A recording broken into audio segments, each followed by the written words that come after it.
Well, there appears to be more evidence on the depths of the crisis that the Road Accident Fund is currently in. Reports that the Sheriff of the Court is planning to hold another auction to sell some of its assets. The fund has not been making the payments it's been ordered to make by courts. It's also involved in a series of court cases. Its CEO, Collins Letswalo, decided to change the accounting standard it uses. That means its contingent liabilities went from over 330 billion rand to just over 30 billion rand. Joined now by the spokesperson for NUMSA, Phakamile Hlubi-Majola. Phakamile, good morning to you. You represent people who work at the Road Accident Fund. What impact is this having on them? What kind of conditions are they working under? Good morning, Stephen, and good morning to your viewers, and thank you so much for having me on the show. As NUMSA representing workers at the Road Accident Fund, we can tell you that the continuous mismanagement of the fund is having a direct impact on how workers are able to actually do their jobs.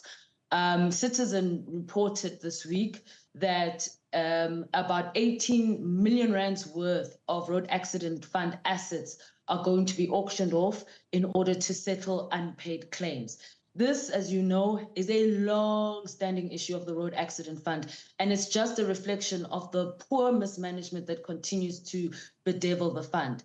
Now, as a result of the fact that Road Accident Fund is not able to pay these claimants on time, what happens is that sheriffs of the court routinely come to the offices of the Road Accident Fund and attach assets. The most recent, for example, a couple of months ago, they attached the server of the Road Accident Fund, which, as you know, contains all of the detailed information, medical history, and personal details of claimants. Now that information is in the hands of a third party.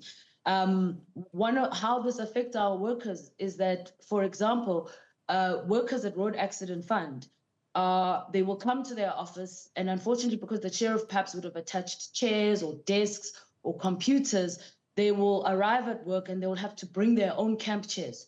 Sometimes they have to work and sit on the floor because there's no desks. And what I think is most disturbing is that the Road Accident Fund carries on like this is normal. They have not taken any decisive steps to curb this problem. It's almost like they have accepted the abnormal, and this is affecting the day-to-day operations of the entity. We've seen Parliament, the previous Transport Minister, the Auditor General, all telling the Road Accident Fund it needs to sort itself out. Barbara Creasy is currently the Transport Minister. Have you seen her do anything about this? We're very, very disappointed in the Oversight Committee SCOPA. NUMSA made submissions in September last year where we detailed all of these issues. We detailed the extent of the shambolic running of the Road Accident Fund. It is a pity that SCOPA, in our view, did not take much more stronger or decisive action to correct the behavior of the CEO. I think you will also remember, Stephen, reading reports of the fact that the arrogance of the CEO is so extreme that when SCOPA tried to conduct oversight, they had the audacity to actually lock them out. They locked out the representatives of SCOPA from conducting oversight. They prevented NUMSA's health and safety official from going into the company and conducting health and safety oversight on behalf of workers who were complaining that health and safety measures were being violated. So we've just seen real, a serious attitude of recklessness from the executive management of RAF, led by a board that seemingly doesn't care about the shambolic state of the entity. And in our view, SCOPA has not done enough to intervene. And this is why NUMSA feels that the current Transport Minister must intervene. We've not seen much action from the Transport Minister with regards to actually intervening on the problems at the Road Accident Fund. And this is why, as a union, we are making this call to say that we cannot continue to ignore the fact that this problem persists, and it has been persisting now for years.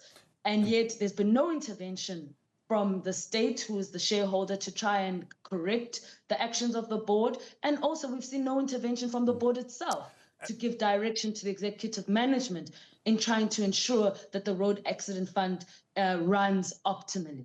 And Phakamile, I mean, it's astonishing because we've all watched this play out in public, and I think we kind of all know, we all have a view on what the courts are going to rule in the end.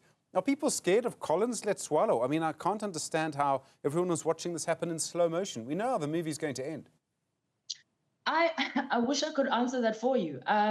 You know, we are left feeling like perhaps that's the case, because it's almost like he's got, I don't know, a godlike powers. No one seems to be able to step in to do anything. And to the extent where, because we've raised the alarm so much, Collins now finds NUMSA as an irritation in the organization, and they have now gone and unilaterally cancelled our recognition agreement. We believe that they've done that because we are constantly trying to force them to be accountable for their actions. We are the only, so far, we're the only organization, to be frank, that has been as vocal about the crisis at the Road Accident Fund.